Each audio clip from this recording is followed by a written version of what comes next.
Now the recording has started.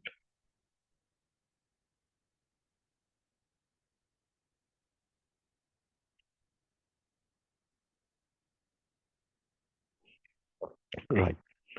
So again, I'm here with you, and I'm Sayyid Mazaruddin Taj, and we are going to discuss the Unit 4, Working in Health and Social Care, and the Learning Outcome 6, which is Understand the Safe Administration of Medication. So the recording is in progress, and I'll start today's lesson. And if you have any question, then please don't hesitate to ask, and I'll try my best to answer your questions.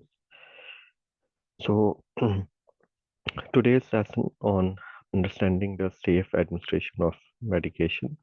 So this is a crucial topic, especially for those of you who are pursuing career in health and social care. Medication management is a fundamental responsibility, and ensuring it is done safely is vital to patient or service user care. So there are some of the key objectives like the importance of safe medication administration. So when we administer medication to a service user or patient, we are doing more than just handling them a pill or giving them an injection. If we are allowed and trained to, we are playing a direct role in their treatment and overall well-being. So if it's done correctly, it can alleviate symptoms, cure illnesses, and improve the quality of life of the service user. And however, if it's done incorrectly, it can cause harm, lead to adverse reaction, or even be life-threatening. So as an example, imagine if you are working in a care home and one of your residents is prescribed a specific medication for high blood pressure. So if you accidentally administer a high dose than prescribed, it could lower their blood pressure too much, leading to dizziness, fainting, or even a serious fall. So the safe administration of medication is not just about following orders, it's about understanding the medication, their effects, and the risk involved to ensure the safety and well-being of those in your care. There are legislation and guidelines as well. So in the UK, medication administration is strictly regulated to ensure patient safety. Several pieces of legislation are relevant here, including the Medicine Act 1968, the Misuse of Drugs Act 1971, and the Health and Social Care Act 2008. So also the uh, Health and Care Act 2022. So these laws outline who can prescribe medication, how it should be stored, and how it should be administered. So, as an example, under the Medicine Act 1968, only qualified health professionals like doctors, nurses, and pharmacists are legally allowed to prescribe medication. So, this ensures that only those with the appropriate knowledge and training can determine what medication is needed for the service user or the patient. So, then we have the role of caregiver in medication administration. So, as a caregiver, you may be responsible for administering medication depending on your training and the setting in which you work. So, it's important to remember that your role is not just to give out medication, but to also monitor the patient for any side effect and ensure that they understand what they are taking and why, and to document everything accurately. So, as a care worker in or a caregiver in medication administration, it involves a lot of responsibility, including observation uh, and education and record keeping as well. Uh, there are 5 rights of medication administration. So the first one is right patient. So always check the patient identity before administering medication. Then we have right medication. So we need to ensure that the medication you are administering is exactly what was prescribed, and there is the right dose as well. So we need to administer the correct dosage as prescribed. Then we have the right time. So it's like giving the medication at the correct time of the day and at prescribed intervals.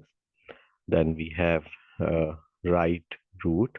So that means administer the medication using the correct method. Example, let's if it's oral or injection or topical. So um, then we have to understand the side effects and adverse reaction as well. So side effects are the unintended effects of a medication that can occur alongside the intended therapeutic effects. Adverse reaction, on the other hand, are more severe and harmful effects that can result from medication use. So as a caregiver, you should be aware of the common side effects and adverse reaction of the medication you administer. Monitor patient for any signs of these effects, and also you need to know the appropriate steps to take if a patient experiences a side effect or adverse reaction, such as stopping the medication and seeking medical advice. Then you have the responsibility of documentation and record keeping. So accurate record keeping and accurate documentation ensures that there is a clear record of all medication administered, any side effect noted, and any other relevant information. So this record is important for ongoing patient care, legal protection, and communication among the care team.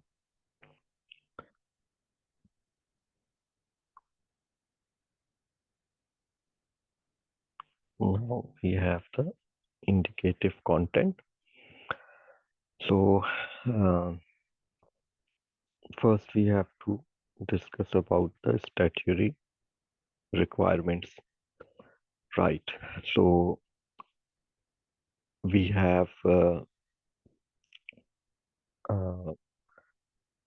we have mental health in that, and excuse me, sorry.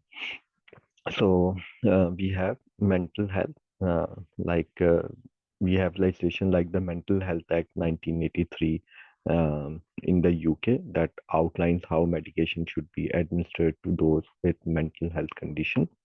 It ensures that the rights of patient are protected, especially if they are detained under the act, and medication must be administered according to the care plan, and the patient consent must be sought whenever possible. Then we have the Mental Capacity Act. So the Mental Capacity Act 2005 governs the administration of medication to individuals who lack the capacity to make their decision for themselves, and it requires a thorough assessment to determine whether the individual has the capacity to consent to medication. If they don't, the decision must be made in their best interest, and this process should be carefully documented. Then we have children and young people. So administering medication to children is governed by specific guidelines to ensure their safety, and consent from patients, consent from parents or guardian is typically required, and dosages must be carefully adjusted according to the child age, weight, and health condition. So if I discuss an example, so for example, if you are administering antibiotics to a young child, you would need to ensure the dosage is appropriate for their age and weight, and that parental consent is obtained and documented. Then we have national service framework and country-specific guidelines. So, if we talk about the national service framework, so these are guidelines provided by health departments that set standards for care in a specific area, such as mental health or elderly care. They influence how medication is prescribed, administered, and monitored to ensure consistency and quality across the healthcare system. Uh, then, if you talk about country-specific guidelines, so different countries may have their own laws and guidelines regarding medication administration. In the UK, for example, guidance from the National Institute for Health and Care Excellence, that is called as NICE, provide detailed recommendation on the use of specific medication and treatment. So, as an example, NICE guideline may specify the condition under which a certain vaccine should be administered, including who is eligible and the required dosage interval. Then we have policies, local and national, and risk assessment in medication management. So, for example, if we talk about local policies, so these are guidelines specific to the institution or care setting in which you work. They outline procedures for administering medication, managing risk, and responding to incidents. Then we have national policies. National policies are reflected as broader healthcare goals and regulations. They may dictate how medication are stored, who can administer them, and how to manage high risk medication like controlled substances. Then, if we talk about the risk assessment, so they are critical part of medicine management, and they help identify potential risks associated with administering specific medication and outline strategies to mitigate those risks.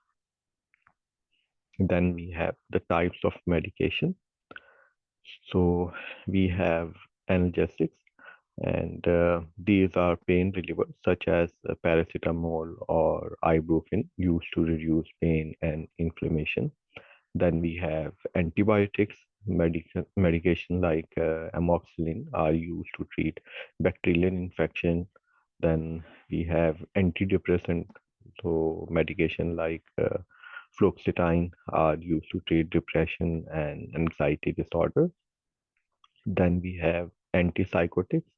So these are used to manage conditions like schizophrenia and bipolar disorder, with examples including risperidone and other medication. Then we have anti-inflammatories. Medication like ibuprofen are used to reduce inflammation and can also relieve pain. Then we have sedatives. So these are used to calm or sedate patients, often before surgery or during acute anxiety episodes, such as lorazepam. Then we have vaccines. So they used to prevent infectious diseases. Vaccines like the flu vaccine are crucial in public health. Then we have uh, routes routes of administration. So we have buccal. So medication is generally placed between the gum and cheek, where it dissolves and it absorbs into the bloodstream. Then we have an enteral. So this involves delivering medication directly into the stomach or intestine, often through a feeding tube. Then we have inhalable. So medication is inhaled into the lungs, often using an inhaler or nebulizer, as it is common with asthma treatment. Then we have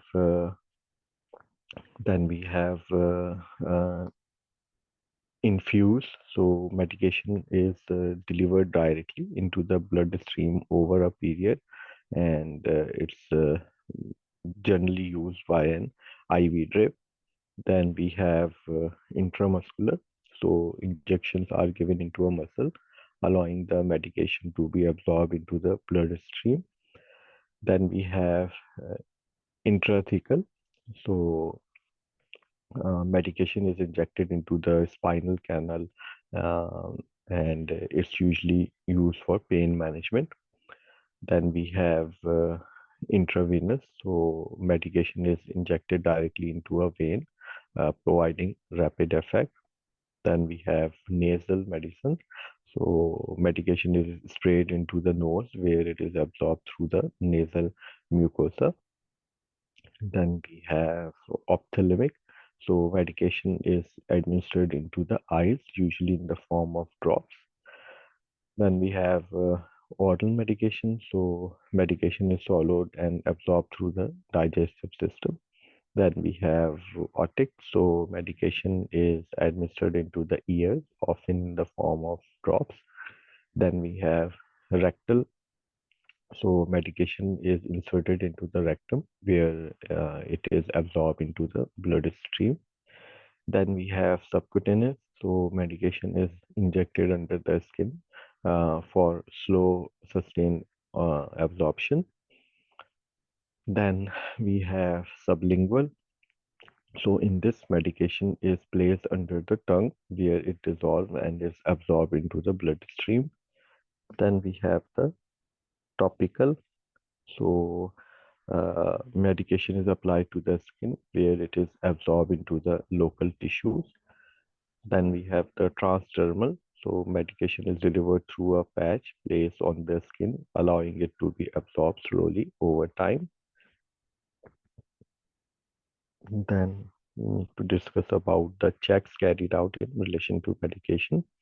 So we need to do certain checks to ensure safety, like patient identification, name checks, correct medication, um, correct dosage, correct time, medication initiate, and route to be used, and if required, like if the patient has eaten or not eaten, like some medication needed to be taken with food or on an empty stomach. So ensure that these instructions are followed, and we have consent as well. So we need to ensure that the patient or their legal representative has consented to the medication.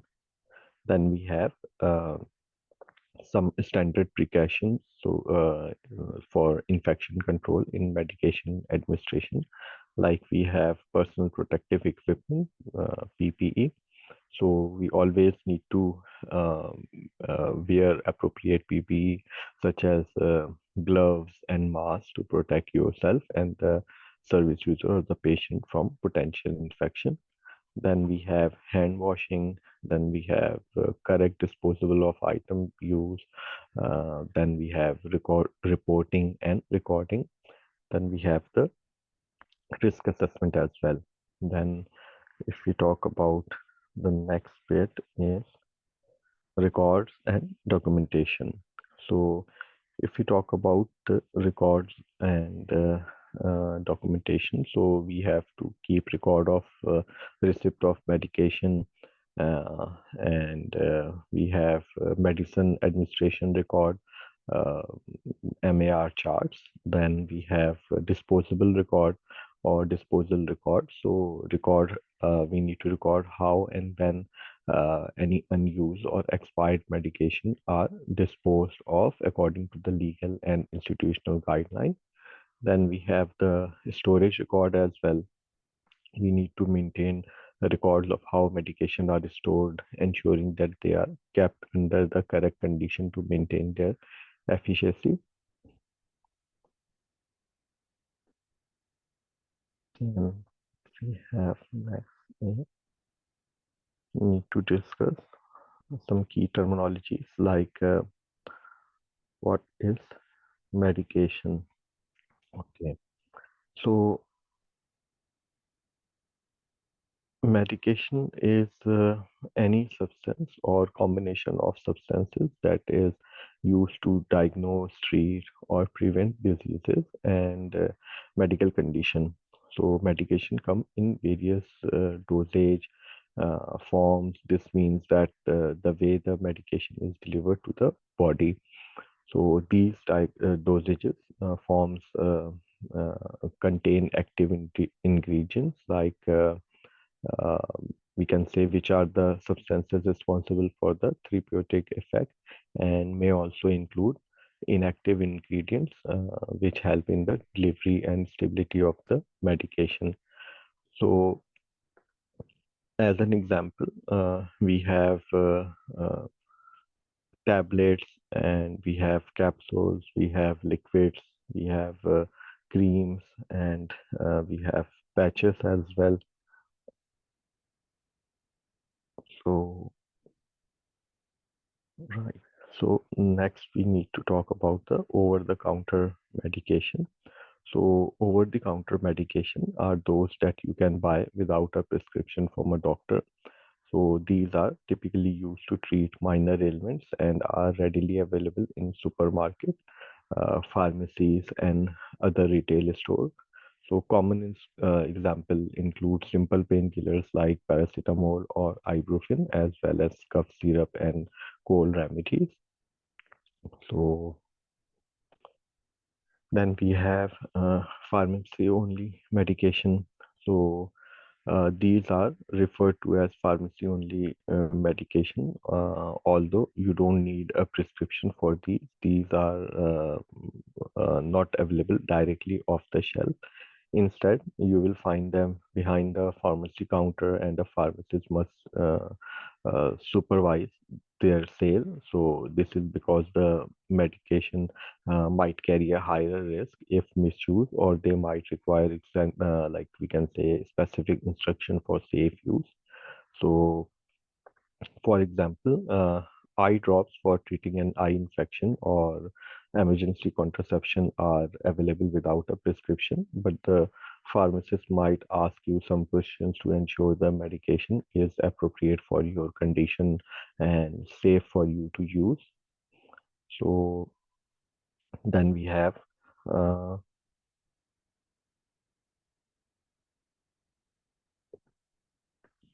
yes, prescription only medication.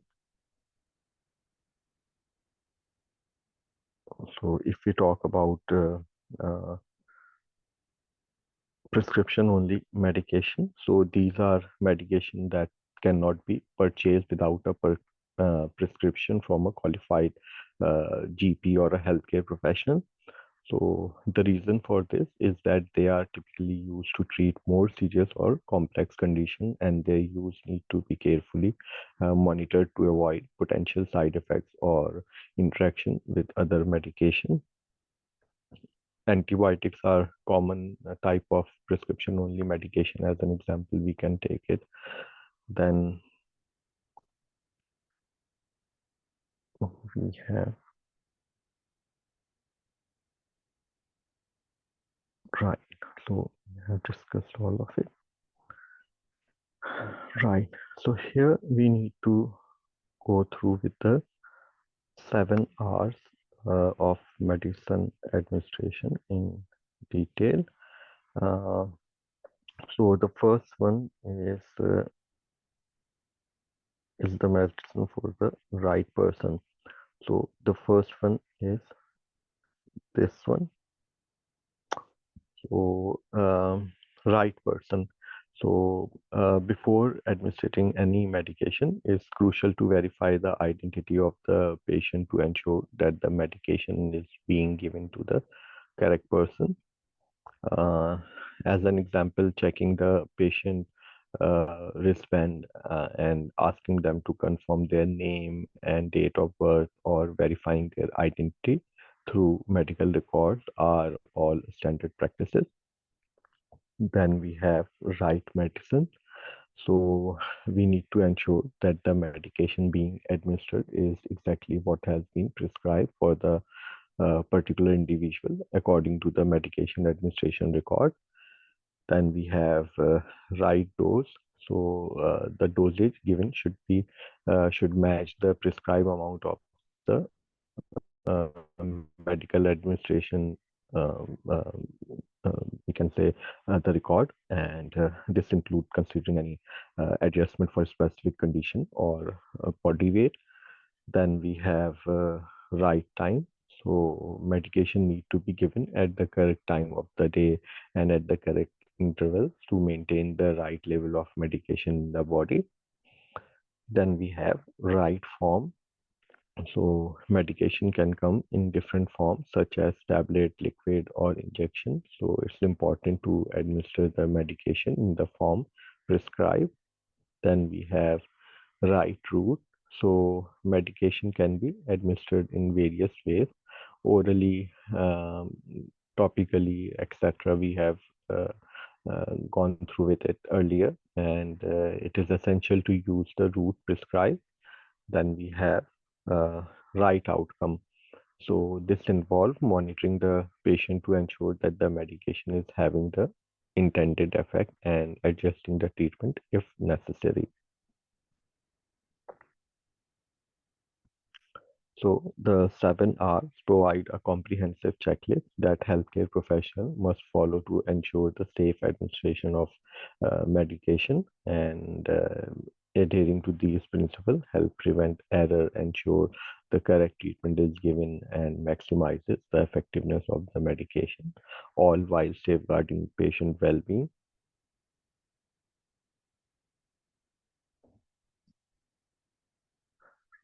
Then we have to discuss about administering medication. So, administering medication refers to the process of delivering a drug or other therapeutic substances into the body.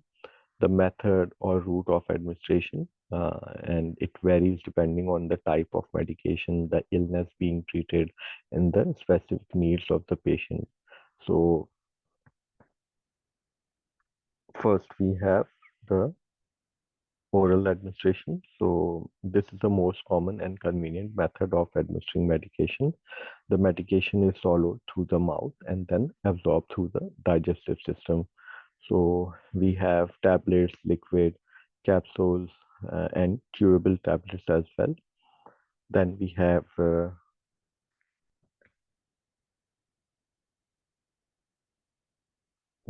right. Then we have, as an example, a patient with headache might take paracetamol orally in tablet form. So this method is easy and typically well tolerated, but it may not be suitable for patients who have difficulty swallowing.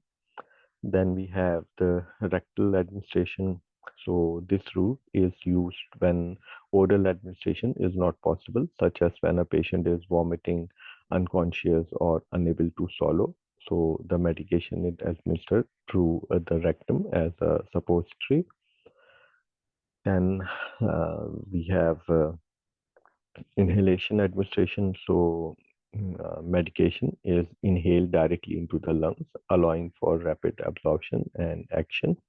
So this is commonly used for respiratory conditions. Uh, we have powders, aerosol sprays, and mist. So as an example, a patient with asthma might use an inhaler that delivers a um, medication to help open the airways and make breathing easier. Then we have nebulizer. So similar to inhalation, nebulization involve converting a liquid medication into a fine mist that can be inhaled into the lungs. And this method is used for patients who need a larger dose of medication or cannot use an inhaler effectively. So the forms are fine mist created by a nebulizer machine. And for example, a child with a severe asthma attack might use a nebulizer to inhale a medicine over a period of time and allowing the medication to work gradually. Then we have transdermal administration. So this method involves applying a medication patch to the skin with and where the drug is absorbed through the skin into the bloodstream over time. It provides a controlled release of medication. We have medical or medicinal patches.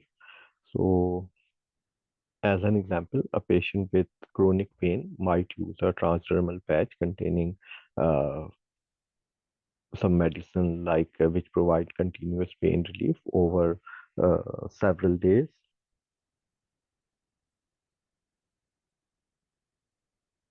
Uh, then we have injections.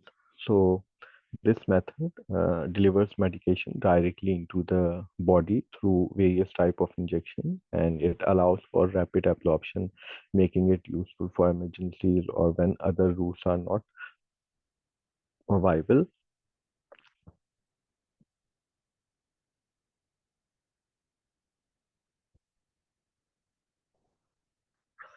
Then we have to explore the common categories of medication as classified under the Medicine Act 1968. Right. So,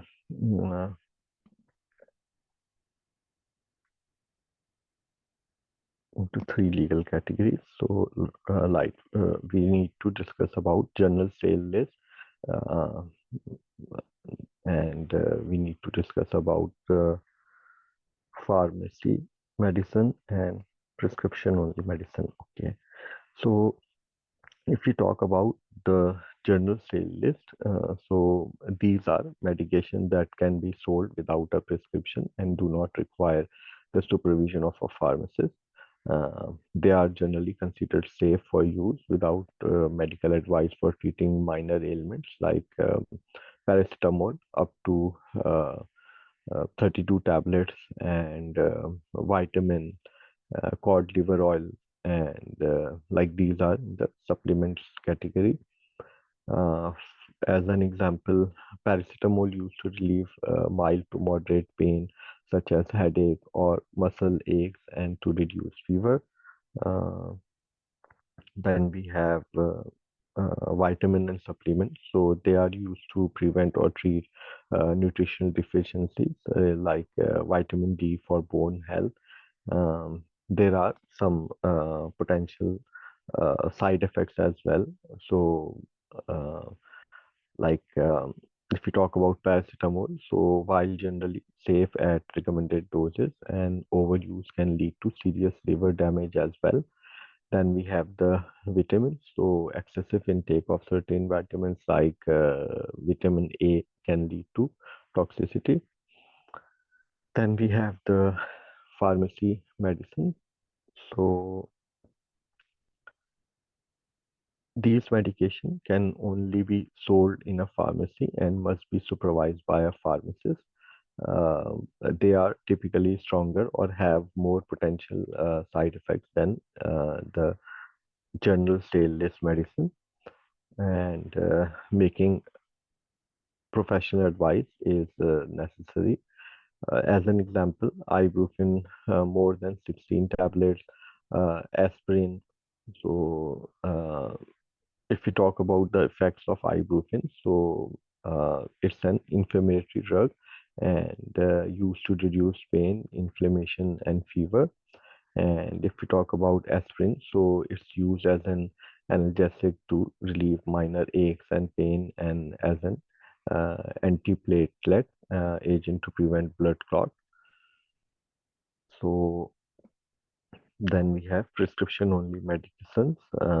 So these are medication that can only be obtained with a prescription from a healthcare professional such as a doctor, dentist, or nurse.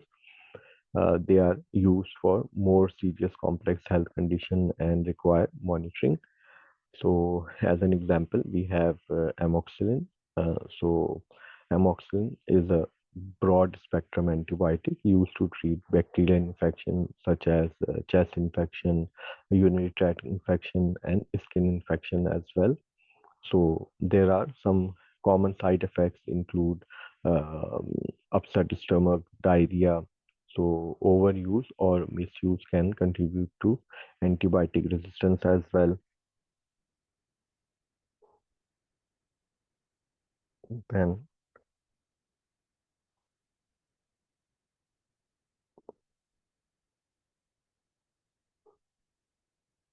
right. So What we have next, uh, medicine alpha, right? Okay, then we need to discuss about the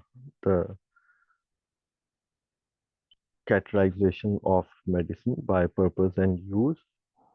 So we were talking about antibiotics. So as I said earlier, so antibiotics are used to treat bacterial infection by killing bacteria or inhibiting their growth. So they are not effective against viral infection. Uh,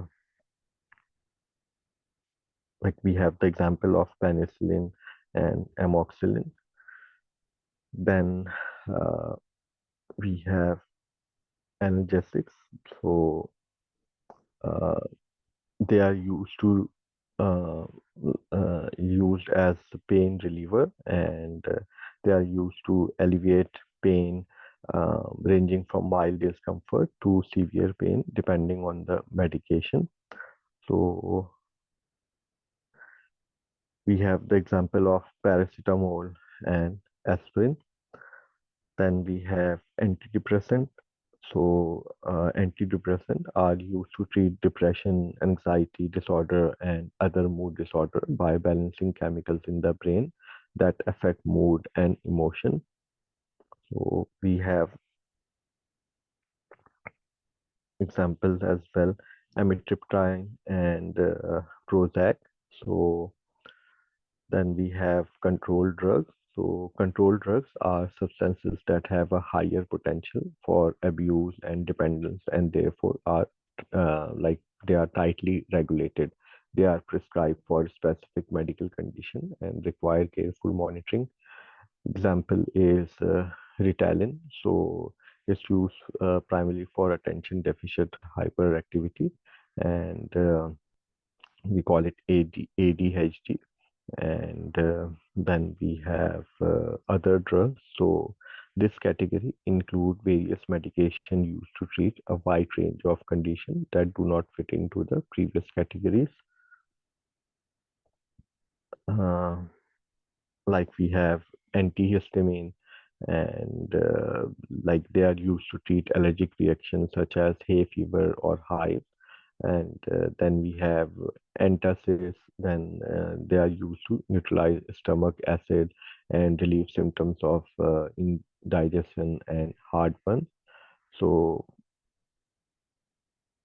for example, we have calcium carbonate and magnesium hydroxide.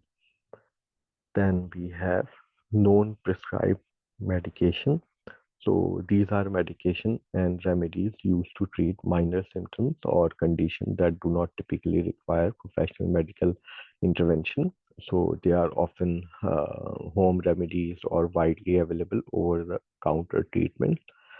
So home remedies, if we say, so simple remedies such as honey and milk for a cough, herbal teas for digestive discomfort, or menthol rubs for congestion. Uh,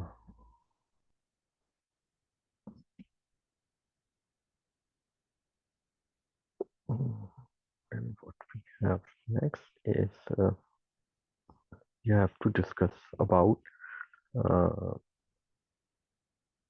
you have a table that summarizes common type of medication along with example and their effects and potential side effects. Okay, so if we first one is antibiotics. So here we have the example of amoxicillin. So it used to treat bacterial infection by killing the bacteria that cause these infection. Uh, then we have common bacterial infection treated with amoxicillin include pneumonia, ear infection, and urinary tract infection. Uh, then there are some of the potential side effects like diarrhea, stomach pain, nausea and vomiting, headache, and swollen gland or swelling tongue. So here we have a table for that. Then here we have example of controlled drugs, other drugs, and non-prescribed medication and home remedies. We have discussed these earlier. Then next is now we have the different route of administration. So we have the first one is individual preferences. So some patient may have strong preferences for how they take their medication. For example, a patient might prefer tablet over capsules or liquid because they find them easier to swallow or because they prefer the taste of or the texture. Then we have the individual needs. Uh, as an example, physical, we can say physical or medical needs require uh, like mm, we can say they often dictate the form and route of administration. Uh, as an example, patients who have difficulty swallowing might be given liquid medication instead of tablet. And similarly, if a patient cannot absorb nutrients or medication well through the digestive system, then an intravenous route may be chosen. Uh, then we have individual condition. So the nature of the illness or condition being treated will also be determine the best route for administration. For example, certain medication need to be applied directly to the skin to treat localized condition, uh, while others may need to act quickly in the bloodstream, necessitating intravenous administration. Then,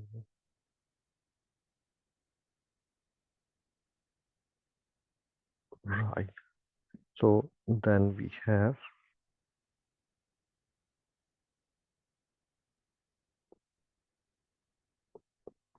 some common rules of medicine administration.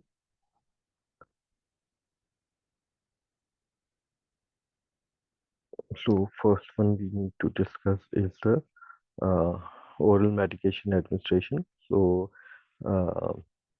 so the oral route involves administering medication via the mouth, where the medication is swallowed and then absorbed through the digestive system. This method is widely used because it is non-invasive and convenient and often preferred by the patient. And medication given orally can come in various forms, including tablets, capsules, liquids, syrups, and suspension. So typically, oral medication and special there are types of oral medication, and we have some special consideration different oral medication have a specific requirement that need to be followed to ensure their effectiveness. And for example, we have tablets and capsules. Uh, when we talk about the tablets, so these are solid doses of medication that can be swallowed whole, and some tablets have a score line down the center and allowing them to be easily split in half uh, if a lower dose is required. So however, not all tablets should be split, as dosing so may reduce their effectiveness. uh, as an example, we have amoxicillin as an antibiotic available in the tablet form. It should not be broken or crushed, as they can make the medication less effective. Then, if we talk about the capsules, so these contain medication inside a gelatin shell and must be swallowed whole. And like some tablets, they should not be opened or crushed unless specified. Uh, right. Then we have example of levetiracetam. So it's an anti-epileptic drug, and it comes in capsules or top tablets as well with a protective coating. And this coating ensures the medication is absorbed at the right time and placed in the digestive tract. So it should not be removed from its packaging until it's time to take it. Then we have uh, right. So then we have liquid and syrups as well. So liquid medication is in the medication in liquid form are particularly useful for patients who have difficulty swallowing tablets or capsules, and they are absorbed quickly and can be easier to adjust in terms of dosage. Then, if we talk about the syrups and suspensions, so these are thicker liquid forms that may need to be shaken before use to ensure the medication is evenly distributed. And some suspensions may need to be refrigerated to maintain their effectiveness. Then we need to consider the timing and food consideration. Right. So, uh, sometime we have some medication need to be taken on empty stomach to be absorbed properly. So, as an example, certain antibiotics must take before food to ensure they are absorbed quickly and work effectively. Then we have other medication with food, and may need to be taken some medication we need to be taken with food to reduce the risk of stomach irritation or to enhance the absorption. uh, then we have uh, requirements, right?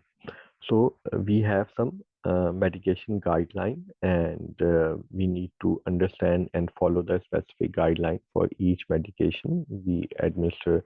Uh, for example, if a tablet that should not be split and is broken in half, the patient might receive uh, incorrect dose. So what will it do? It will lead to an inadequate treatment.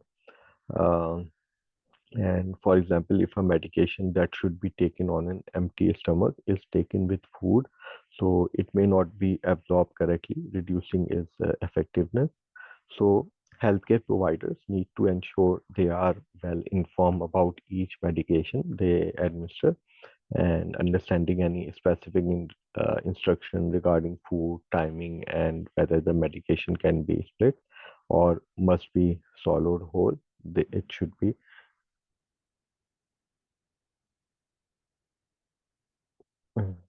the caregiver should know about these.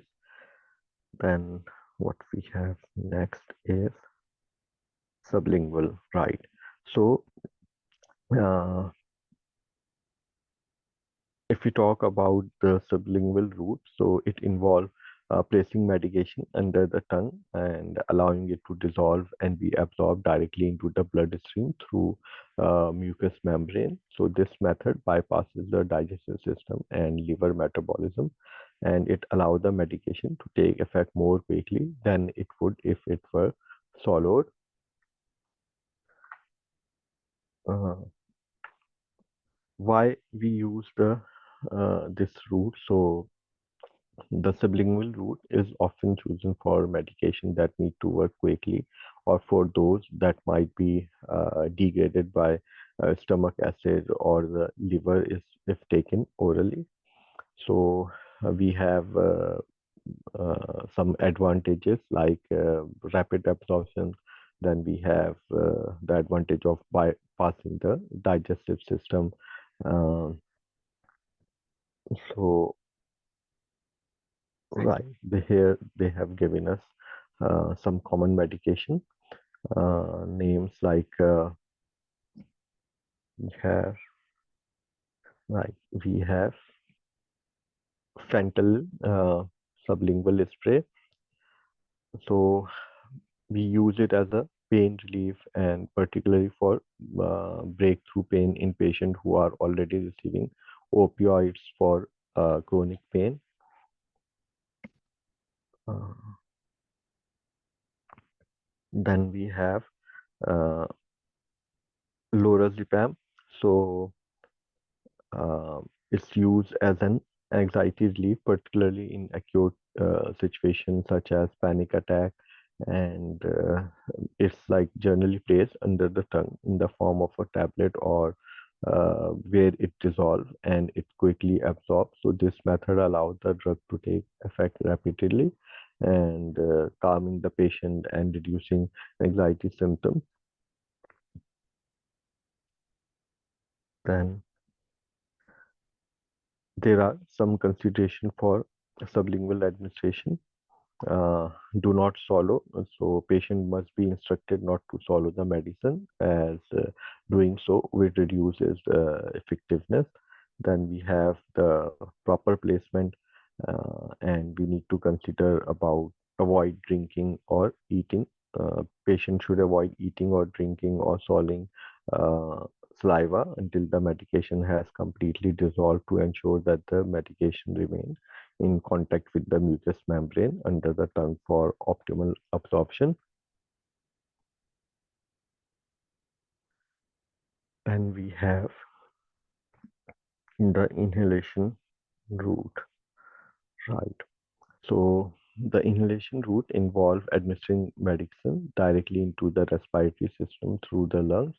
So this is particularly effective for treating conditions such as asthma, chronic obstructive pulmonary disease, and like where quickly access to the lungs can relieve symptoms rapidly.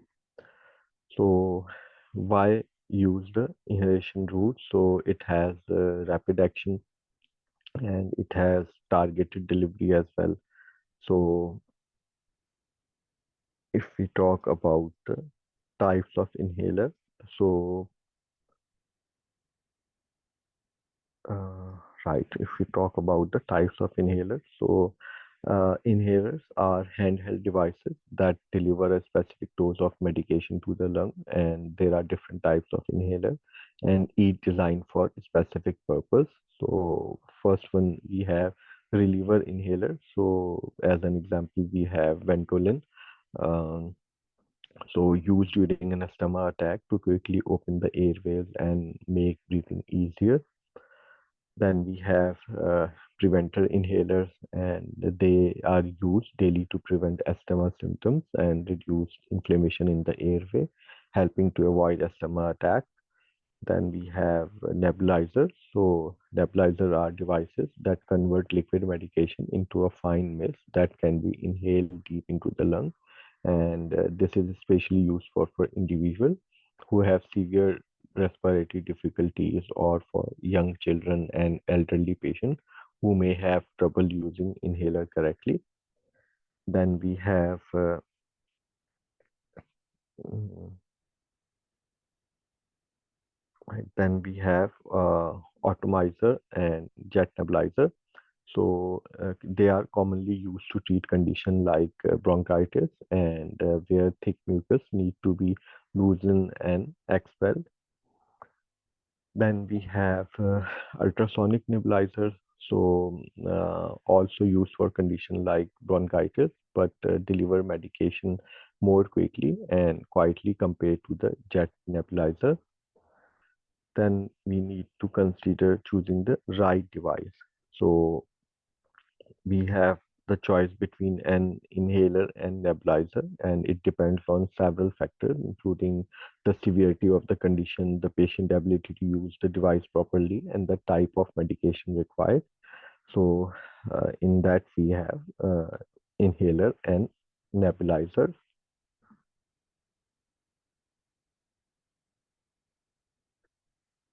Right. Now, we need to discover. discuss about the intramuscular route. Okay, so um, this route is a method of administering medication by injecting it directly into the large muscle groups, such as those found in the arms, leg, or buttocks. So this method allows the medication to be absorbed quickly into the bloodstream due to the rich blood supply in the muscles. And the intermuscular route is used for medication that need to take effect quickly but don't require immediate access to the bloodstream, as well as for certain vaccines as well. So if we talk about the working of them, so when medication is injected into a muscle, it is absorbed into the surrounding capillaries and then enters the bloodstream. The large muscle mass and the extensive blood supply allow for faster absorption compared to subcutaneous injection, which are administered into the fatty tissues under the skin. So some of the common sites, the most common site for intramuscular injection include deltoid muscle, and it's located in the upper arm and commonly used for vaccines like the flu shot. Then we have vastus lateral, so located in the thigh, often used for a larger volume of medication or for infants. Then we have glutes maximus, so it's located in the buttock and used for larger volume injection or when other sites are not suitable. Then we have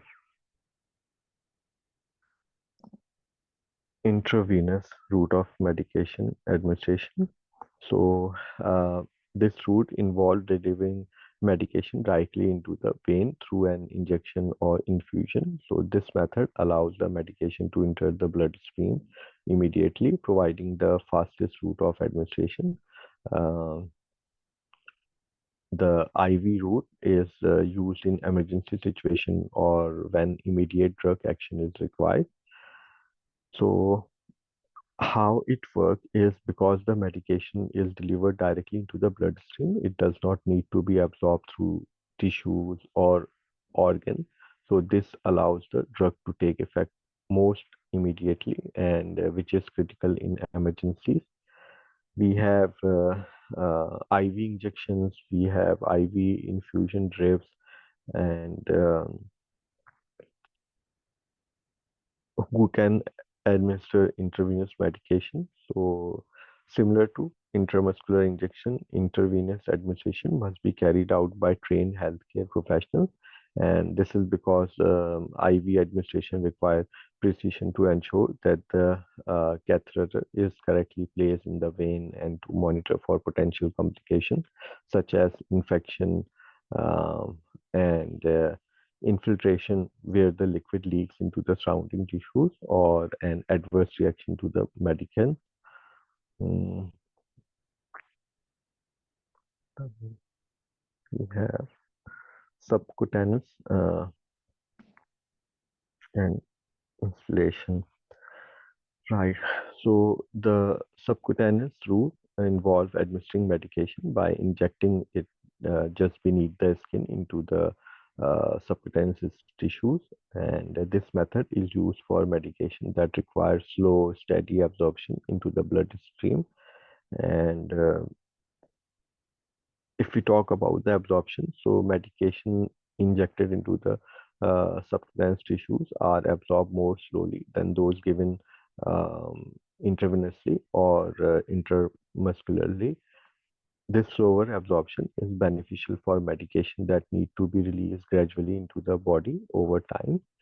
And we have examples of insulin. Uh, and it's used for managing diabetes. Insulin is a hormone that helps regulate blood sugar level because it needs to be administered frequently and absorbed slowly. And patients with diabetes are trained to self-administer insulin injection.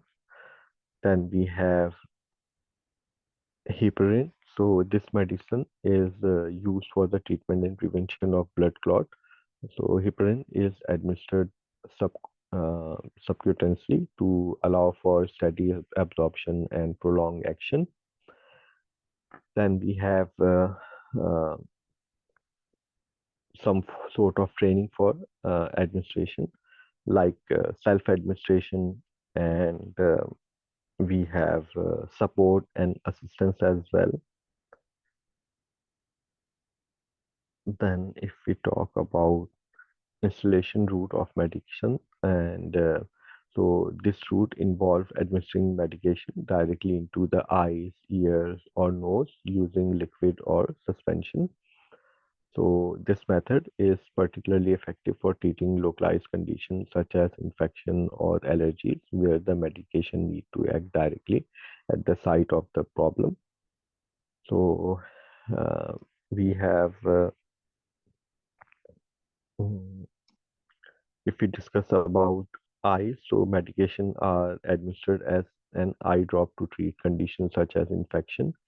Um, if we talk about ears, so ear drops are used to treat infection, remove ear wax, or relieve pain. Then we have nose, so nasal sprays or drops are used to treat conditions like hay fever or nasal congestion. Uh, these all are the important aspects. Right.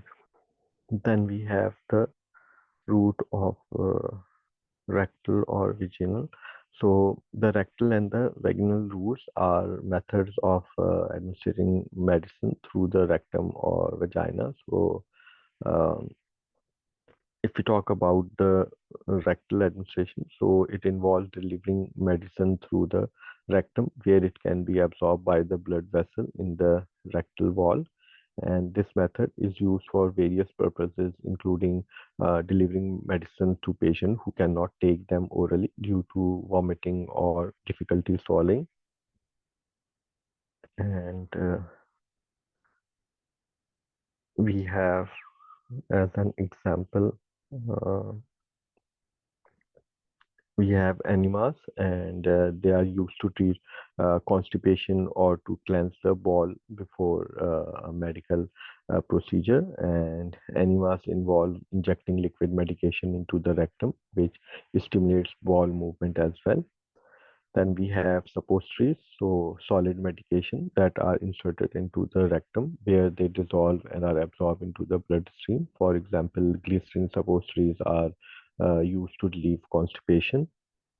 Then we have the uh, vaginal route. So it involves delivering medicine directly into the vagina, where it is absorbed by the mucous membrane. This route is used for localized treatment, particularly for conditions affecting the reproductive or urinary system. Then we have example of medicines like pessaries. So these are solid bullet-shaped medication that are inserted into the vagina. They dissolve and release medication to treat conditions such as yeast infection or hormonal imbalances. Then we have creams and gel. So these are applied inside the vagina using an applicator to treat infection or provide hormone therapy. Uh, then we have topical route of medication administration. Right. So um, this route involves applying medication directly to the skin or mucous membrane. This method is used primarily for treating localized conditions such as skin disorder or infection, and allows the medication to act directly at the site of application. So these can be in form of creams, ointment, gel, or lotion. And for example, we have ointments and cream, and we have gels and lotion, and we have also transdermal patches as well. So if we talk about these, they have uh, given us some example of eczema or athlete food. So we have some sprays and creams to treat those conditions. Then we need to discuss about the transdermal route. So uh, it is a method of administering medicine through the skin using patches that release the drug slowly or over time into the bloodstream. This route is particularly useful for providing consistent controlled doses of medication, making it ideal for conditions requiring long-term management, such as chronic pain and nicotine addiction or hormone replacement therapy. So, uh,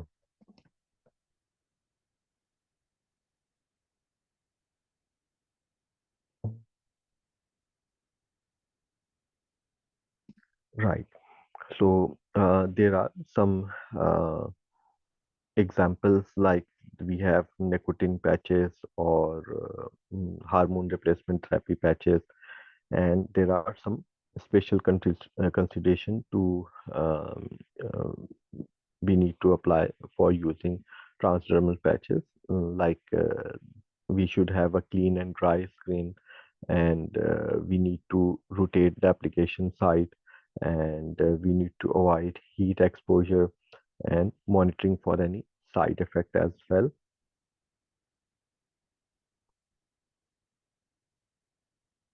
Right. So here we have routes of medicine administration and the equipment required. So we have here different routes and the equipment required as well. So we have oral route. So type of equipment require like administration system, example, uh, monitor dosage system. We have uh, sublingual route. Then we have inhalation route. So we have all these possible routes of medicine administration and the equipment required in the table.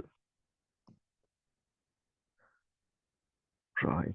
Then uh, we have to describe how to administer medication safely and in line with current legislation and guidelines. So uh, we need to understand the relevant legislation. There are several key pieces of legislation and regulation that govern the safety or the safe administration of medicine.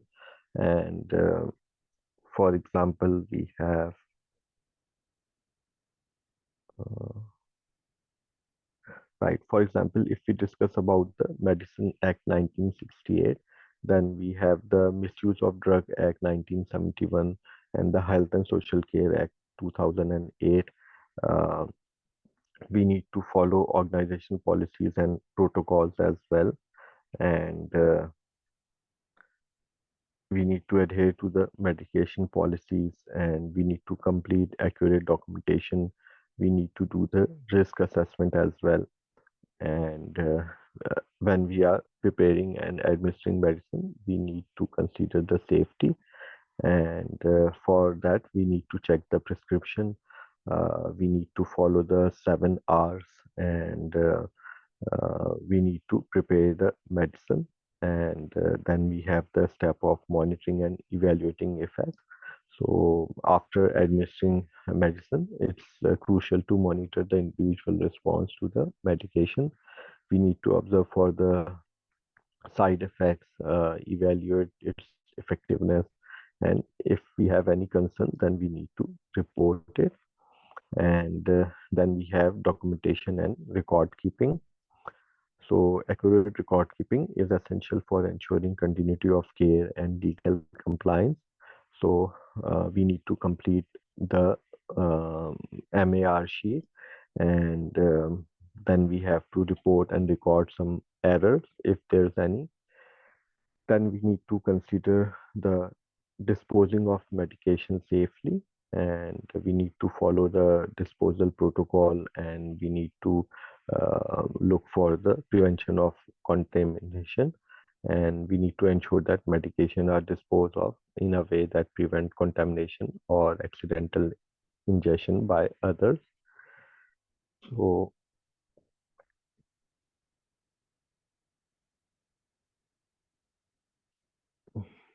next one is we need to discuss about uh, some key legislation. So we have the Medicine Act 1968.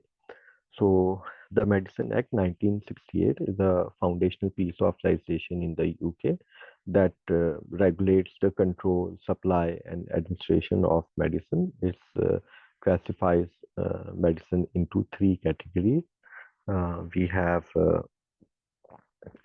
general sale list, then we have the pharmacy medicine, and we have the prescription only medicine.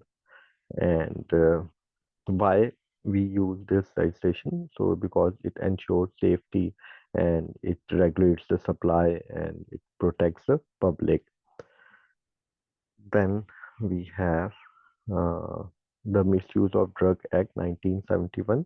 So the Misuse of Drug Act 1971 control the possession, supply, and manufacture of drugs that are considered dangerous or liable to abuse. So these drugs are classified into three categories known as class A, B, and C based on their potential for harm. So class A include the drugs like heroin, cocaine, and if you talk about uh, the class B drugs, so these include drugs like cannabis, and then we have the class C. So these include drugs like anabolic steroids and some painkillers. So then, if we talk about the Health and Safety at Work Act 1974, so the Health and Safety Act at Work Act 1974 is the comprehensive piece of legislation that outlined the responsibilities of employers and employees to ensure a safe working environment. This include managing risk associated with the administration of medicine as well. So the importance is we ensure the safe practice, and it promotes well-being, and it is legal accountability as well. So because employers are legally required to assess and manage risk in the workplace, including those related to handling and administration of medication, which help to prevent negligence and ensure high standards of care are followed.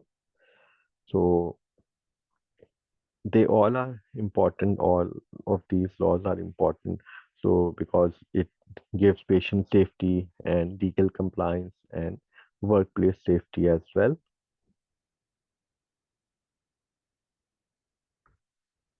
Right, so here we have continued list of legislation, like we have the control of substances and hazardous to health regulation 2002. So it is designed to protect workers from health risks associated with hazardous substances, including certain medication that could be harmful if not handled correctly. Uh, the importance are it is used to risk management, safe handling, and also for training and equipment. So employer must provide training and protective equipment to staff to ensure they can handle the hazardous substances safely. Then we have the Mental Capacity Act 2005. So the Mental Capacity Act 2005 provides the framework for making decision on behalf of individuals who lack the mental capacity to make decision for themselves, and including decision about medicine as well. Uh, why we do that? It protects the right, and it has informed consent, and it has legal safeguard. Then we have hazardous waste, England and Wales Regulation 2005.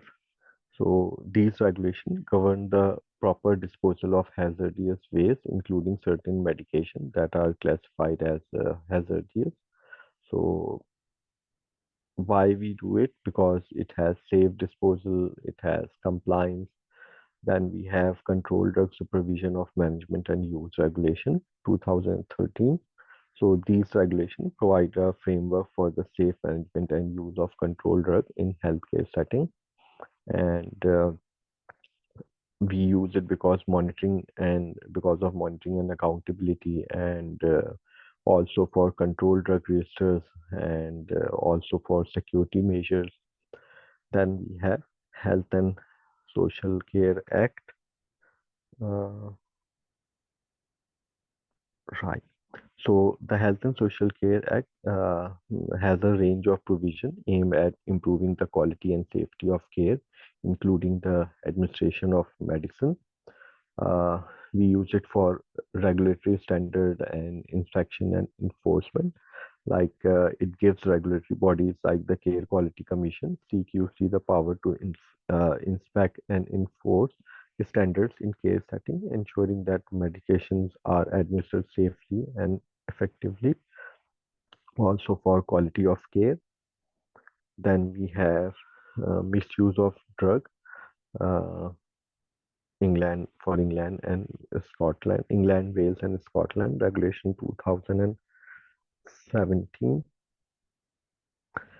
So these regulations amend previous misuse of drug legislation to ensure that it remains up to date and effective in controlling the use of potentially dangerous drugs.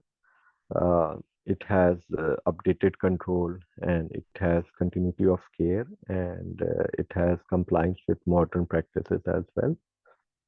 Then we have the Data Protection Act 2018 and the GDPR, General Data Protection Regulation. So the Data Protection Act 2018 and GDPR provides a framework for protecting personal data, including sensitive health information related to medicine. Uh, it has the importance because it improves the confidentiality, and it has patient rights, and it has legal compliance as well.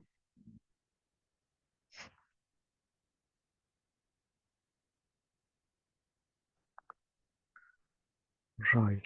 Now we need to discuss about explain the records to be completed for storage, administration, and disposal of medication. Right. So they has given us an example of a lead care worker. So, as a lead care worker, your role in administering medication is crucial for ensuring that individuals receive the correct medication safely and effectively. Uh, this responsibility extends beyond simply administering medication. It involves record keeping for the storage, administration, and disposal of medicine. So accurate record are vital for legal compliance, continuity of care, and safeguarding both the individual and the care provider. So we have uh, for example, we have medication inventory logs, and why we use them is to track all medication received, and they are stored in the facility. And for example, what details to be included into them is the medication name, strength, and form. Like, for example, if it's a tablet, liquid, then we have to record the quantity received, date of receipt, supplier's detail, uh, uh, for example, pharmacy name, and the expiry date, shortage condition, example, uh, how we store it, like. If refrigeration is required. So we need to record all these, the storage condition, expiry date, supplier's detail, etc. And then we need to also log for the temperature control log. So why we use it? To monitor and record the temperature of storage areas, especially for medication that require a specific temperature condition. Um, we also need to include the daily temperature reading of storage areas, and we need to also uh, write the action taken if temperature fall outside the recommended range. And we have record for administration of medication. So medical administration record, we use this document to every dose of medicine or medication administered to an individual. There are some details to be included, like individual name, date of birth, and address, medication name, strength, and dosage, and also route of administration, like oral, topical. Then we have date and time of administration, and name and signature of the person administering the medicine, or any specific instruction or observation, like give with food or observe for nausea. Then we have to note on any adverse reaction or refusal of medicine. Then we have the prescription record, why we use it: to verify that the medication administered align with the prescribed treatment plan. And there are some details which need to be included, like a copy of the prescription or the transcribed detail, prescriber name and contact information, date the prescription was issued, and any amendment or clarification made by the prescriber. Then we need to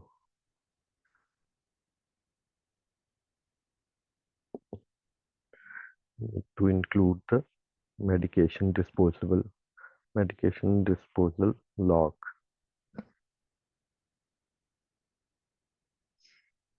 Mhm.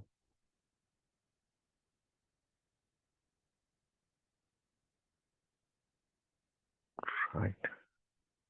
Okay. So if we talk about the record for the disposal of medication, so the purpose is to record the disposal of expired, unused, or discontinued medication. And there are some details to include, like medication name, strength and form, and quantity disposed of, reason for disposable, for example, expired, discontinued by the prescriber, or date of disposal. Then a method of disposal, example, return to pharmacy. um, then signature of the person responsible for disposal, and any witness if they have. And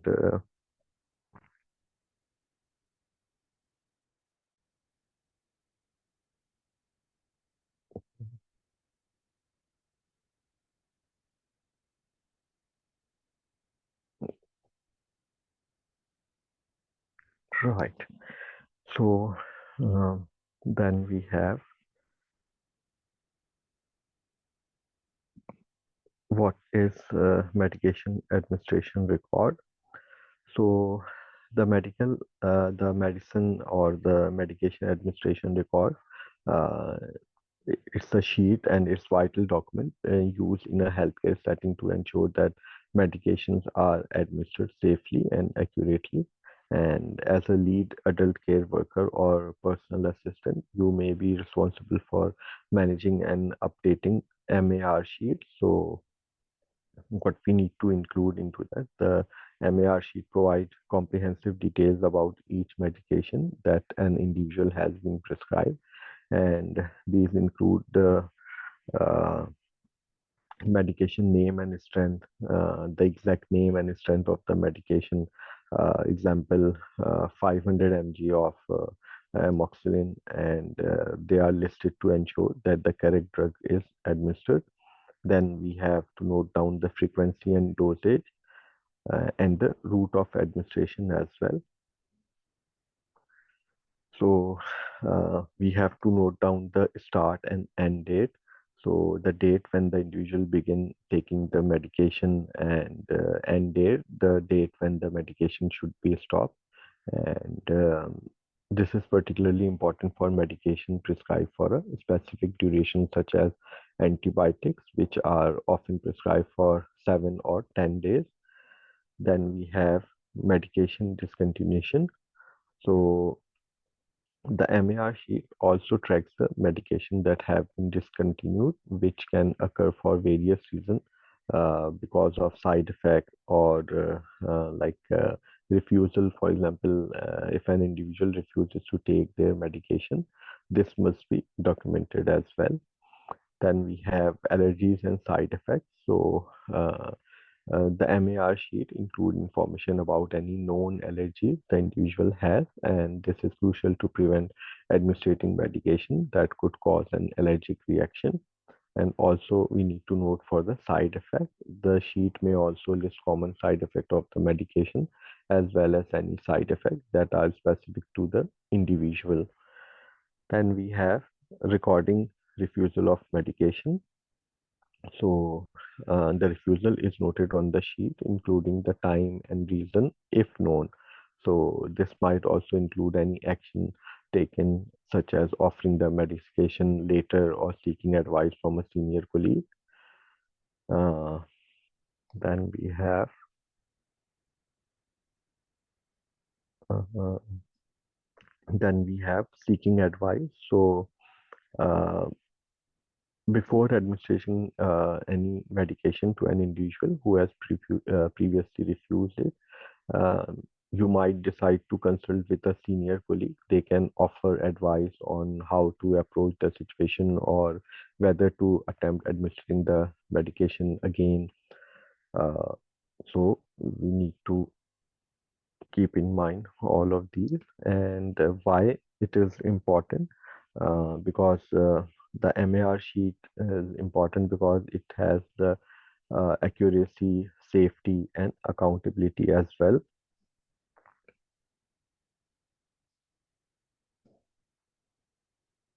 Right. Now here we need to discuss the standard precaution. Right. So infection control. Okay. So administering medication to individual involved not only ensuring that the correct medication is given at correct dosage and time, but also ensuring that the environment in which this is done is safe and hygienic. So infection control is a crucial aspect of this process. By adhering to the standard precaution for infection control, healthcare professionals can reduce the risk of infection spreading, and both to themselves and to the individual they are caring for. So we have uh, hand hygiene. So washing your hand is the most fundamental and effective measure for preventing the spread of infection in any healthcare setting. So, and we have to do it before administering the medication and after administering the medication. And then we have the use of personal protective equipment, and for example we have gloves and mask and eye protection as well, and we have gowns, and then the third thing we need to consider is environmental hygiene and reducing the spread of pathogens. So maintaining a clean environment is another key aspect of infection control. Surfaces, tools, and equipment used during the administration of medication can become contaminated and serve as vehicle for the spread of pathogen. So we need to be careful of the cleaning and disinfecting of surfaces, and also we need to consider the proper disposal of medication and waste, and we also need to uh, consider the monitoring and reporting, and so we need to ensure continuous improvement. That's why we monitor and do the reporting. Then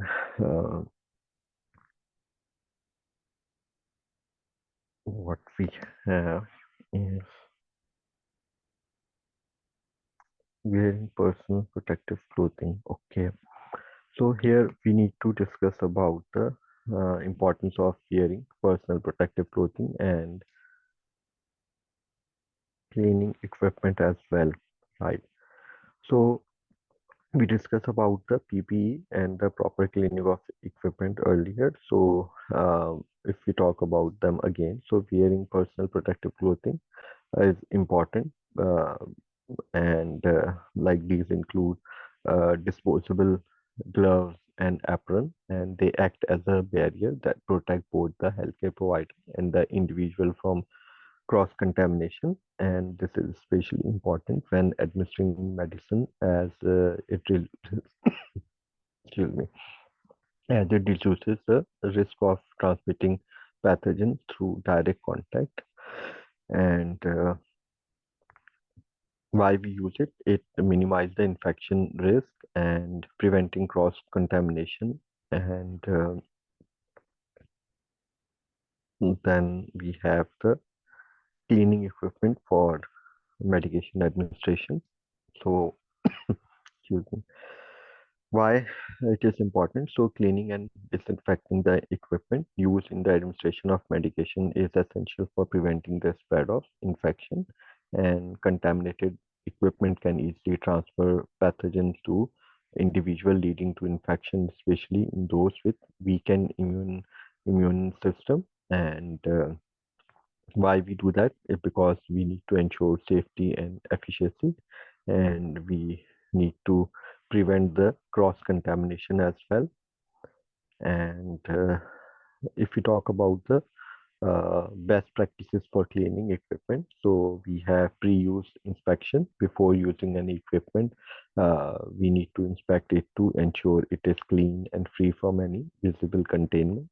Then this includes checking items like pill cutters, measuring cups, syringe, and any surfaces where medication will be prepared. Then cleaning after use. So after administering the medication, we need to clean and disinfect the equipment according to the manufacturer instruction. And it might include like using specific disinfectant or sterilization methods that are appropriate for the type of equipment. Then we have use of manufacturer's instructions as well, and we always need to follow the manufacturer instruction for cleaning and disinfecting the equipment. And what we have next, we have disposing of equipment and material, right? So, excuse me. So if we talk about it, so proper disposal of equipment and material used in administering medication is crucial aspect of maintaining infection control and ensuring safety in healthcare setting. So each type of waste, particularly those generated during the administration of medication, must be disposed of according to your employer's agreed ways of working to prevent contamination, infection, and environmental hazard. So for example, we have a sharp disposal box, and we need to ensure that sharps are disposed of immediately after use to prevent needle stick injuries. And the sharp box should be securely closed and placed in a designated disposal area when full. Then we have journal waste disposal, like black waste bag, and we have pharmaceutical waste, so there could be special disposal container. And then we need to understanding of agreed ways of working for medication administration. So each healthcare provider has established protocol referred to as agreed ways of working. So they outline the procedures and standard for various tasks, including the administration of medication, and understanding and adhering to these guidelines is critical for uh, and it's important for ensuring safety, compliance, and high standards of care. So, uh, why we use them? Because we have consistency in care and we have compliance with best practices for legal protection as well. So, uh, steps what steps we need to ensure for compliance. We need to read and understand the protocol. Uh, we need to ask for clarification if needed. So, if there is a aspect of the agreed ways of working that you do not fully understand, it is crucial to seek clarification. This might involve asking your employer, manager, or a more experienced colleague to explain a specific procedure. Then we have training and support as well, and we need to engage in any available training or support offered by your employer to better understand and implement these protocol effectively. Then,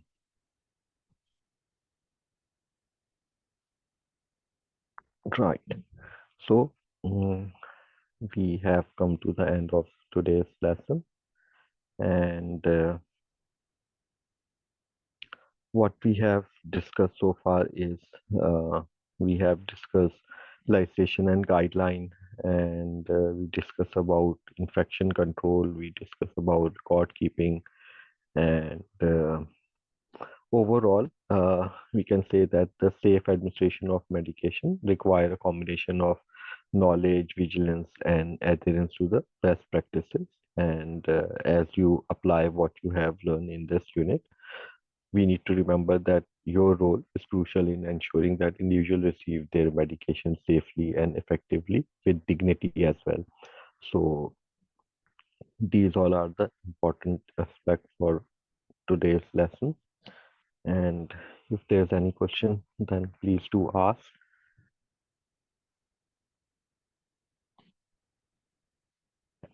And again, I'm sorry I have taken 40 minutes extra of all of yours.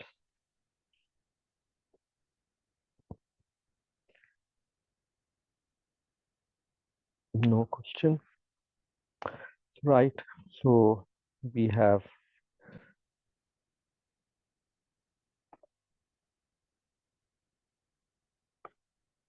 we have completed our learning outcome 6, and next week we will discuss about the uh, assignment discussion. And until then, all of you please take care. See you on the next week. Take care. Bye.